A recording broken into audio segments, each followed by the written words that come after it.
মহাবিদ্রোহীর অনক্লান্ত, আমি সেই দিন হব শান্ত, যবে উৎপীড়িতের ক্রন্দন রোল আকাশে বাতাসে ধ্বনিবে না, অত্যাচারীর খর্গ কৃপান ভীম রণভূমে রণিবে না।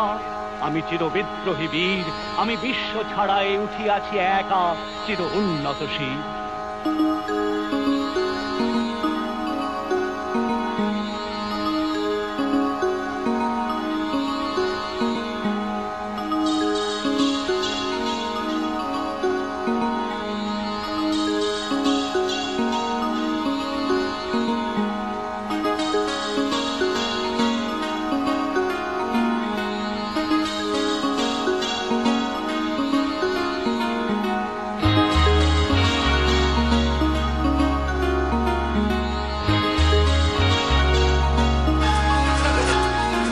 আমি victor